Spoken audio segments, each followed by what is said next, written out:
great to see so many people here today. The first item on the agenda is the approval of the minutes from the November 1st meeting. Mr. President, I move to approve them as presented. Second. All in favor, say aye. Aye. Those opposed? That motion passes. All right. Accounts payable vouchers. Mr. President, I'd like to recommend the claims from November 3rd, 2021 to November 15th, 2021 be approved without exception. So moved. Second. All in favor, say aye. Aye. Those opposed?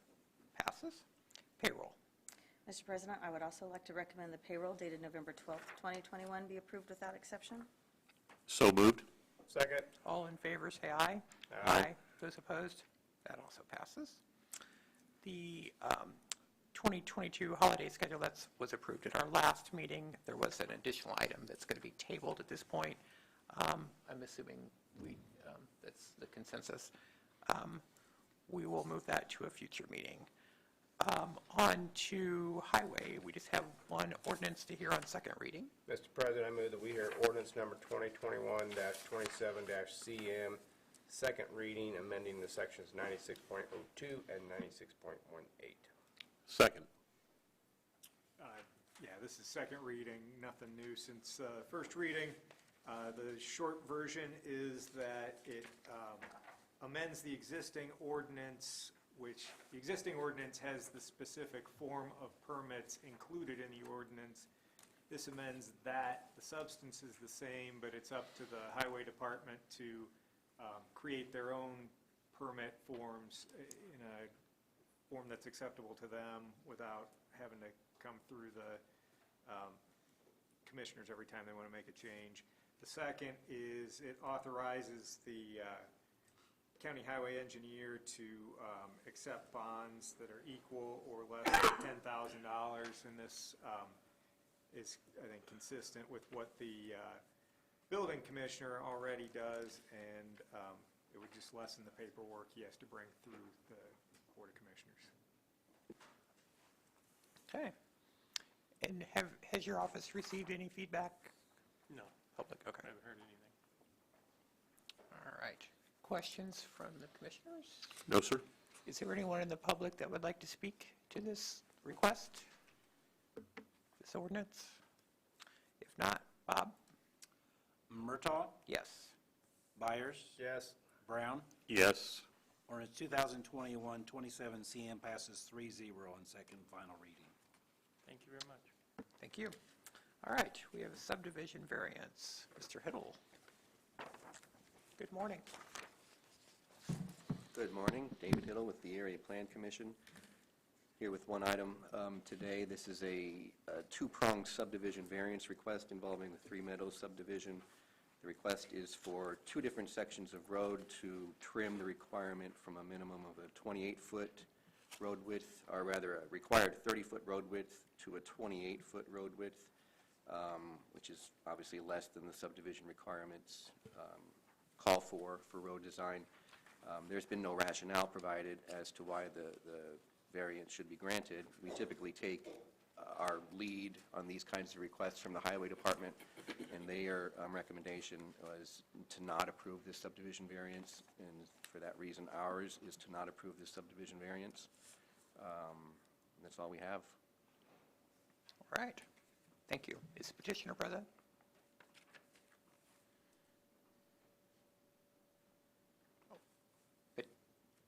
Yes.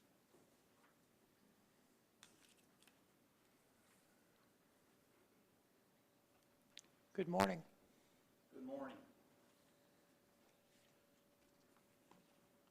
Should I sign this? Please. Eventually? Okay. My name's David Kovich, and I represent Comark,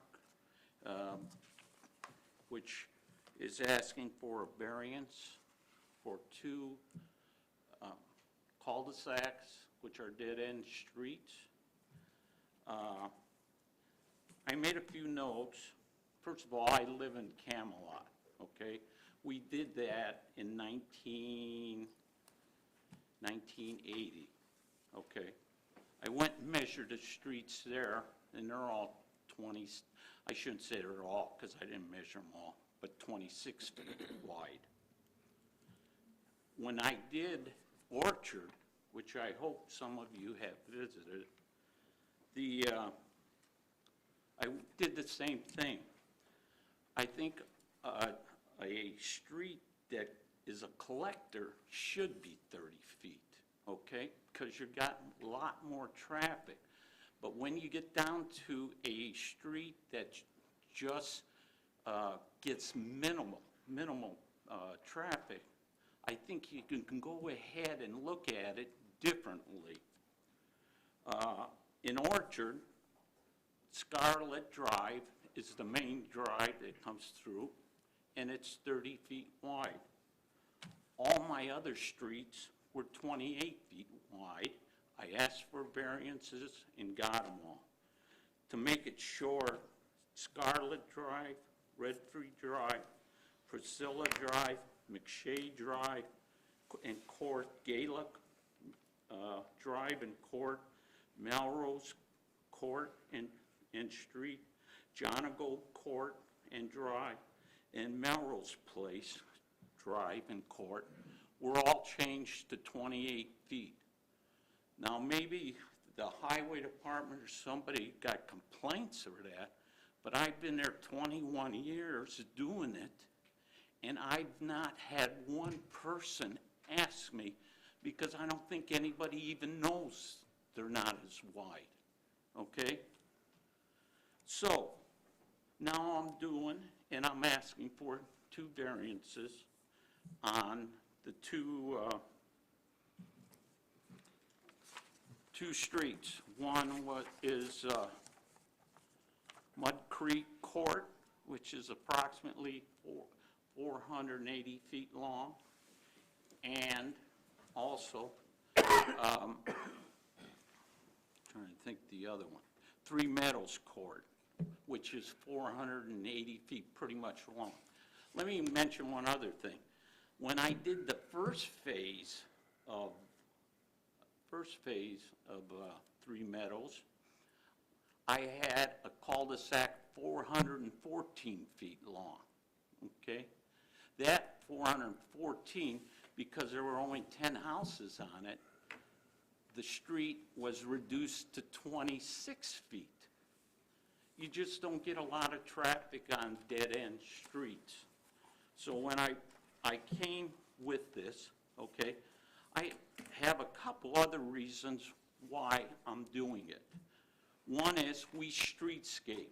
So we put trees along the street, and people like it. When they come home, if they're at Purdue or wherever working, and it's a subtle feeling in a place that people like to walk. Second of all is when you take out a foot more, so you go from 4 foot, approximately 4 foot to 5 foot between the curb and the sidewalk, you got more pervious soil, okay? Good for the trees, but it's good for the whole development. The last thing I want to do is have to take more property or put in more pervious soil than, or pervious area, or impervious, I'm sorry, impervious area than I have to. Because all that does is go in the gutters, goes down the drain, and heads for the Wabash River. So the more I can keep on site, I think it's a good thing. More green space, as I mentioned, runoff to reduce. And be honest with you, I've got an article, if anybody wants a copy of it, I made 4 copies, but the reduction in street width reduces speeds. And if you look at our developments, they're not just straight streets, they're curved in that, which helps reduce speed also. So I'm here hopefully to get the 2 variances on them, and I'm more than glad to answer any other questions you might have.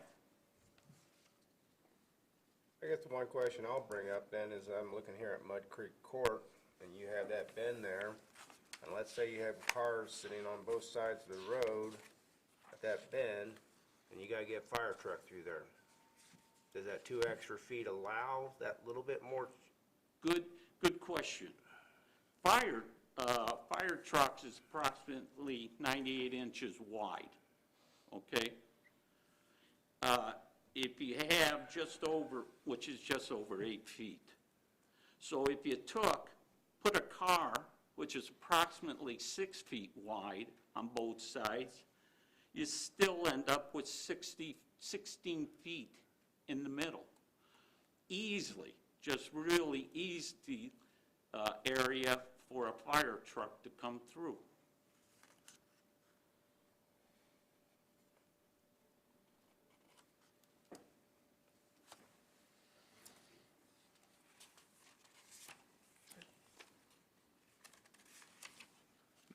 And so the reason for this request is nothing to do with the layout, or it's strictly due to aesthetics? Is that what you're saying? Well, I'm saying aesthetics, but I'm saying the layout also. I use a land planner when we do it, and if you notice, I thought we were going to have a picture up here of the subdivision, the layout and that. But We do have that. I don't have many straight roads, and when you don't have straight roads, you don't have speed. And because of that, it's more water into the soil, especially with doing streetscaping along the street also.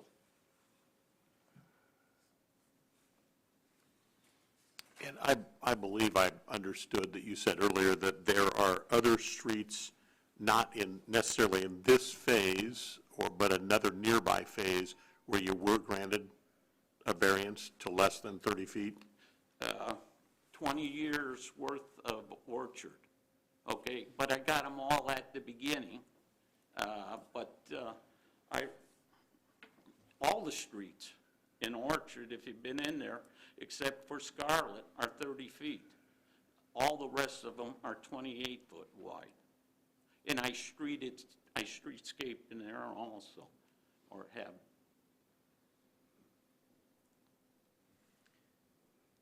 And I know, the streetscape, of course, it may be visually appealing, but it does hinder with snow removal. And I'm fearful that these narrower streets could hinder with snow removal and access for emergency vehicles. And I worry about, if the concerns that you mentioned are applicable here, then I would suggest that maybe that be a topic of discussion at Tech Highway or one of those meetings to talk about a change in, the thoroughfare plan to address that. I'm not sure that we want to do it on a case-by-case basis.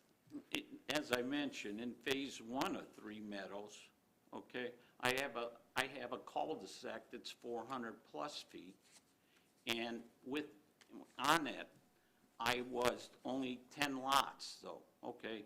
The other two probably have about 15 lots, but I got not a variance, it's in the ordinance, and it was 26 feet. But I'm not asking for 26 feet, I'm asking for 28 feet. But that 2 feet, I think's important. How long ago would that have been? When I got that, 20 years ago. Okay. I got them all at the same time when I did the whole development, but it took 20 years to do the development.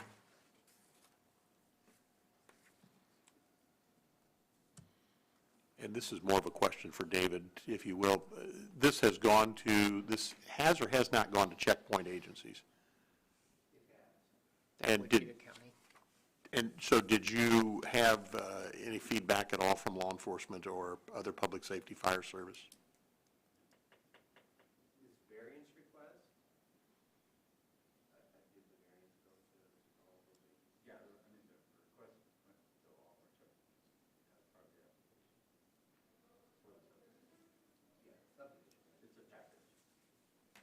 So anything that's filed goes to our checkpoint agency, but we didn't hear back from anybody. Other than the highway department.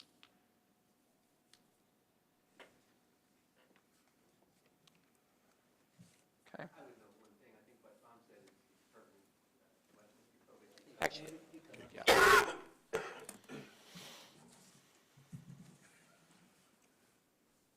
I think what Tom said is pertinent. What Mr. Kovich, it sounds like, is really advocating for is a change to the general requirements for road width for, in this case, cul-de-sac streets or local streets, which we'd be glad to entertain and have those conversations. But as you mentioned, on a piece-by-piece, case-by-case basis, there's nothing unusual about this particular subdivision versus another subdivision that would suggest that it should be granted a lesser requirement than other subdivisions. I don't know if Stu or anybody else from Highway would like to talk about those historic variances. I think that perhaps standards have changed since then. That was a long time ago. And I think that also the bulk of those streets were serving a smaller number of homes than this one is. Therefore, the decline in width might have been more appropriate. But does anybody want to talk to the historic variances, if you have any knowledge of them?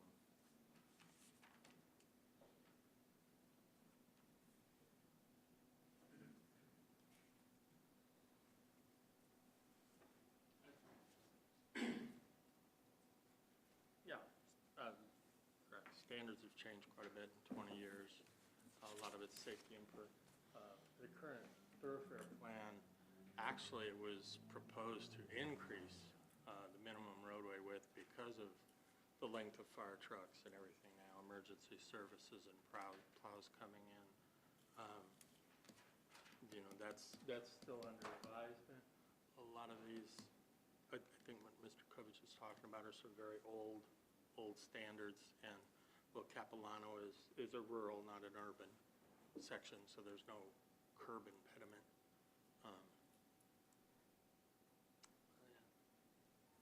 It should be, if we're going to do something like this, it would need to be addressed throughout the thoroughfare plan and the county highway standards. thank you. Questions? Do I have a motion for approval? Okay, the request dies for lack of a motion. Okay. Thank you, Bill, Thank for you. your time. Thank you. I guess I would say, I hope in the future, we look at this stuff a little bit more than what we do. It's important.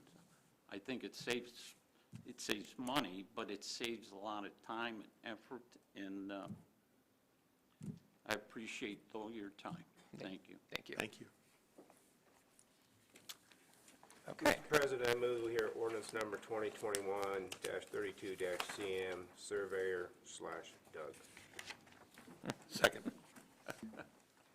Yeah, this is to vacate a platted easement. I think the petitioner is here. There's a public hearing requirement to vacate one of these. I think, Kevin, can you just maybe come up and explain what you guys are doing? This has already been through the drainage board and the surveyor, and that body's okay with vacating the drainage easement. But notices have gone out to adjacent property owners, and I think utilities, and Kevin, kind of explain what's going on. Yes, Kevin Riley, attorney with and Schreier, representing the petitioner, Tippecanoe Development, who's the developer for this subdivision. We are filing a petition for partial vacation of a utility and drainage easement. This easement currently runs through the middle of a buildable, or through the middle of a lot. By shifting the easement or reducing the size of the easement, we are able to make that a buildable lot. So that really is the purpose of the request. The Exhibit B shows the, or I'm sorry, yes, the drawing attached to Exhibit C shows the location of the new 15-foot utility and drainage easement. So it's not that the easement isn't going away, it's just being reduced and relocated. We have met all the requirements of the statute, and just if you'll recall, this was approved at a recent drainage board meeting. So happy to answer any questions that you have. Kevin, Thank you. And then any you should- questions? You should probably call for anybody from the public. Yes, any questions? No, sir. Is there any public comment in regard to this? Okay. Bob? Byers? Yes. Brown? Yes. Murtaugh? Yes. Ordinance 2021-32 CM passes 3-0 on first reading. Okay. And it's not really my position, but is there any appetite for passing it on second reading? Well, you spoke up too soon, but Mr. President, I was going to move that we waive the rules and potentially have this as a second reading. Second. Okay, we have a motion and a second to suspend the rules and hear this on second reading. All in favor, say aye. Aye. Those opposed? That passes. Mr. President, I move that we hear ordinance number 2021-32-CM for the surveyor on second and final reading. Second. Okay. Any questions, comments? Is there anyone from the public that would like to speak? Okay. Bob? Brown? Yes. Murtaugh? Yes. Byers? Yes. Ordinance 2021-32 CM passes 3-0 on second and final reading. All right. We have our last ordinance for the day. Mr. President, I would move that we hear ordinance 2021-33-CM on second reading, Sheriff Alarm Fund. Second. Go get Morning. him, Doug. All right. Again, nothing's changed since first reading. There's an ordinance in place with for alarm businesses where some money's deposited in the Sheriff False Alarm Fund. The current draft is not very clear on the uses that can be put to, and my understanding is nobody's used it for anything in decades maybe, and there's about $24,000 in it, and this says that it first has to be used to fund the operations of related to alarm maintenance, but after that it can be used for any purpose to support operational and capital expenses of the Sheriff's Department.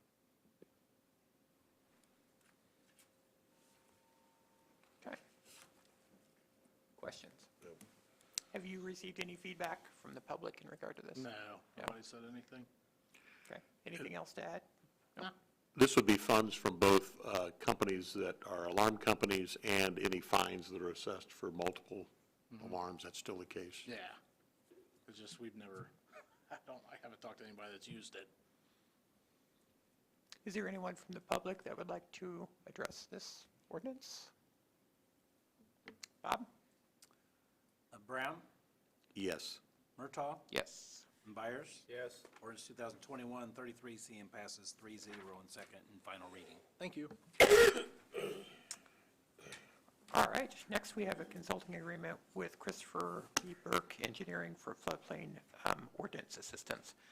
This came about because of a proposed project that's in the 500-year floodplain, and Zach, Surveyor Beasley, I should say, wisely recommended that perhaps instead of looking at how we handle that instance in one particular area, that we look at it countywide. So Christopher Burke Engineering is going to help us, guide us through that ordinance assistance to see where we actually end up on regulating the 500-year floodplain. It's going to be on an hourly basis with a shall not exceed $15,000. With that, I will entertain a motion for approval. Mr. President, I move that we approve this agreement with Christopher B. Burke for engineering services as stated. Second. Okay, we have a motion and a second. All in favor, say aye. Aye. Aye. Those opposed? That passes. Okay. Pat? Good morning. I think we're here on the professional service agreement for our Project Safe Neighborhood Coordinator, the annual contract. Okay. Just as a side note, we do have a Project Safe Neighborhood grant still pending at Indiana Criminal Justice Institute. We haven't received notice if we've been awarded that, but it's approximately 60,000. I think, as we know, we used to get those until about 2011 or 12, and then the federal government did away with them, and now we've been given information from the U.S. District Attorney, Northern District, that they are now going to start, they have that funding back from the federal government. So we're hopeful that if we get that grant, that'll help cover that. Okay, so, and I do not see anything in regard to Project Safe Neighborhood. Everything that I have is in regard to the high-tech crime unit. You're looking at the high-tech crime unit one? Yeah. Is that, The MOU? yeah, Okay. It said PSN on this, so.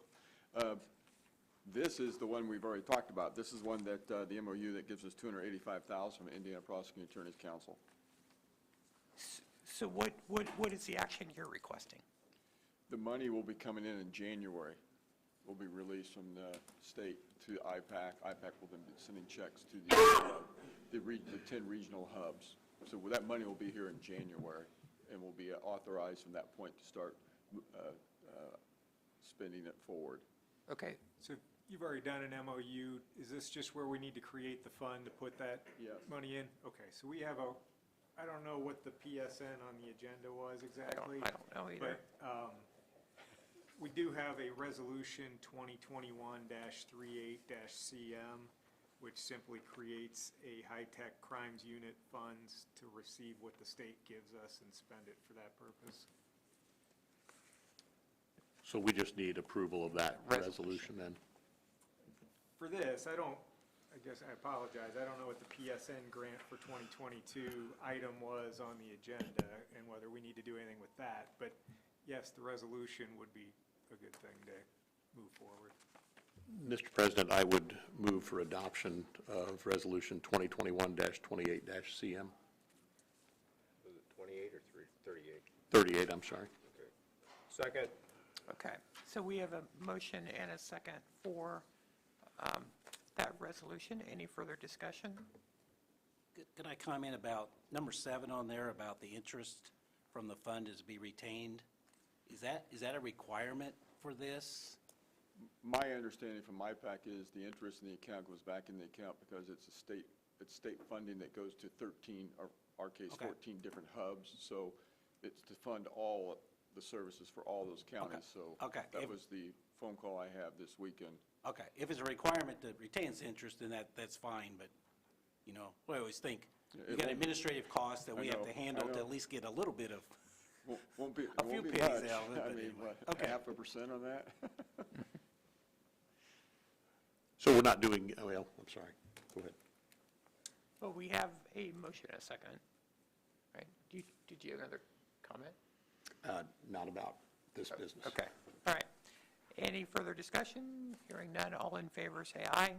Aye. Those opposed? That passes. And sticking with the high-tech crime unit, there was an MOU sent over that was signed by Chris Naylor, Indiana Prosecuting Attorney, and myself, that requires a commissioner to sign too. I have the original. We sent over the unsigned one to you. But now those are the signatures on it. Okay, so that needs to be added to the agenda? Yes. Okay. Okay.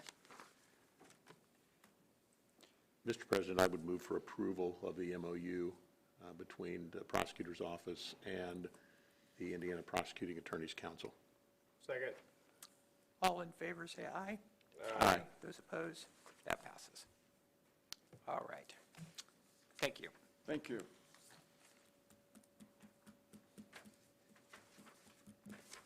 All right. Amy, you're up.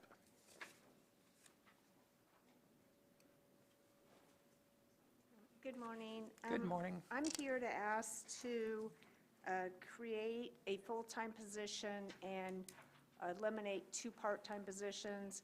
We had actually done this with our contract and made a full-time, and then we had 2 other, we took 4 part-time and made 2 full-time, and now we're asking for this one.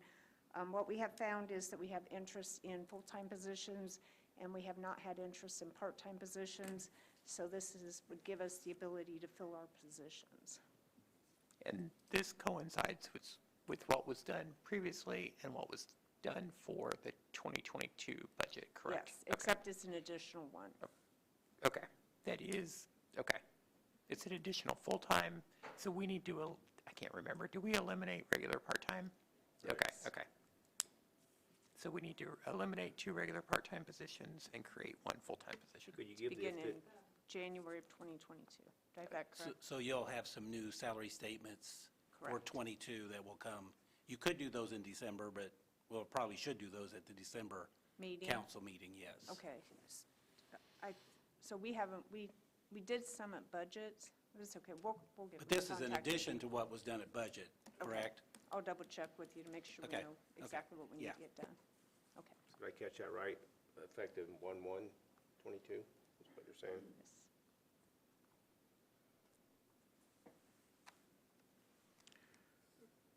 Mr. President, I would move that we eliminate the 2 regular part-time positions as outlined, and then create 1 full-time position. And that title of that position is, I'm sorry? the title of the position is, I mean, we keep saying position, but nobody said officially what the Oh, title is. it's a part-time, regular part-time attorneys, and we're making a full-time attorney. Okay. I want to make sure I heard Public attorneys. defender. That was my assumption, but I will add That's okay. attorney positions to that, And effective January 1. the January 1 effective date. And I'll second that. Okay, we have a motion and a second. Any further discussion? Hearing none, all in favor say aye. Aye. Aye. Those opposed? Thank That you. passes. Okay, grants. Morning, Sharon. I'd like to ask permission to apply for the Health Department, Division Emergency Preparedness Workforce Development to provide public health and COVID-19 needs school assessment, K through 12 school portal reporting, and school liaison with special responsibilities and suggested activities in the attached document that was in your folder. Mr. President, I move that we grant permission to apply as stated. Second? All in favor say aye. Aye. Those opposed? That passes. Thank you. And the Youth Services received a JDAI bonus grant in the amount of $55,311 for the School Justice Partnership Training and Resources. The amended contract had already been signed by the auditor on 11/1/2021, but we'd like your permission to accept the money. So moved? Second. All in favor say aye. Aye. Those opposed? That passes. Please remember to stick around for your Okra Phase 3 second hearing at the end of this meeting. Thank you. All right.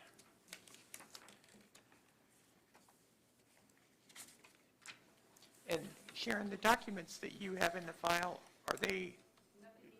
Okay. Okay, thank you very much.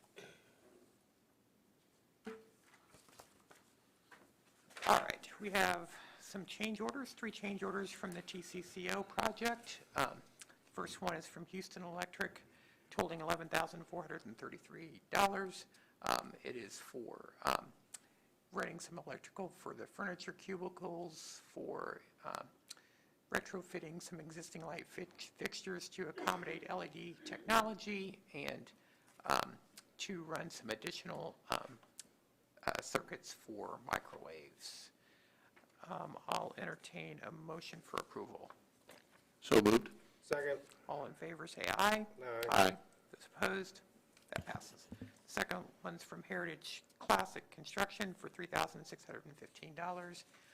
It's to do some exterior caulking, to do some masonry wall prep for painting some damaged areas, and then added wall paint and door frame in the freezer room.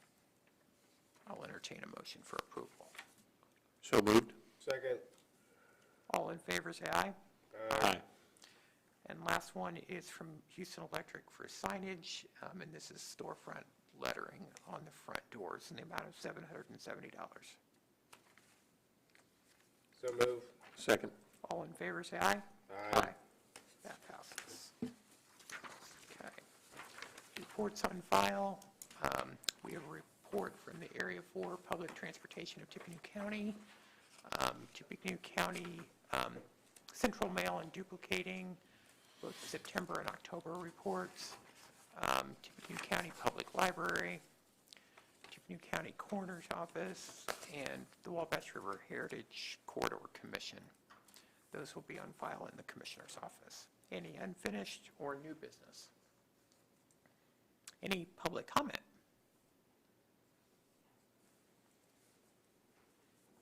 Morning, Katie. Katie Armentrout, Purdue Extension. I am just here to introduce Brock Turner, our new Health and Human Sciences educator. His first day is today.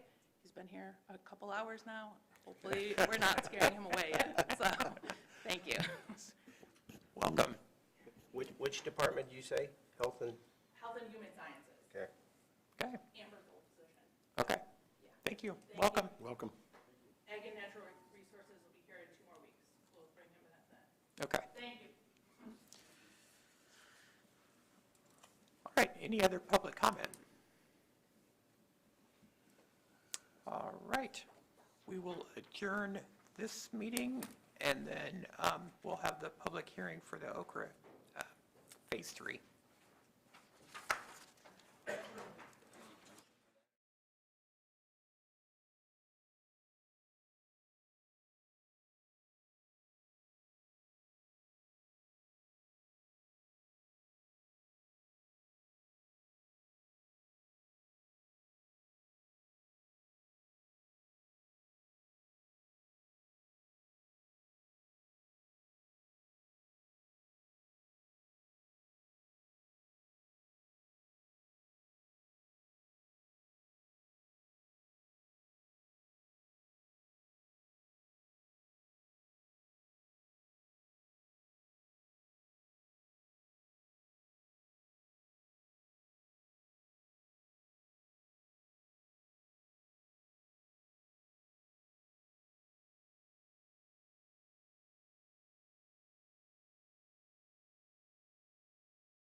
Recording? Yes. Okay, we'll go ahead and call the Okra hearing Phase 3 to order. Did you say second meeting? I did not. Is this the second meeting? This is the second meeting. It was advertised November 3rd in the Journal Courier and the Lafayette Leader that this would be the meeting to cover the final funding that we received from CDBG funds and the Okra Department for putting in free Wi-Fi's. The total amount of the funds was $127,000, $127,000 and $75,000. Let's try that again. $127,000 and $75. That was the total fund. And that was to put in the three, did we put in three? Yeah, Wi-Fi positions, or hotspots in the county, And we have the documentation as far as the performance of everything in place and the certification of accessibility, as well as the disclosure updated report that will need to be signed by you, and we welcome any public comments. And those 3 locations were? Buck Creek, Klondike, and Maple Point. Ha. Thank you. Okay. All right. Is there any public comment in regard to this? Okay, is there any other action we need to take? No, sir. I'll entertain a motion to adjourn. So moved. Okay, we're adjourned. Thank you. Thank you, Max. This is that document that Tom's already signed. It's been scanned. It just needs to be stamped.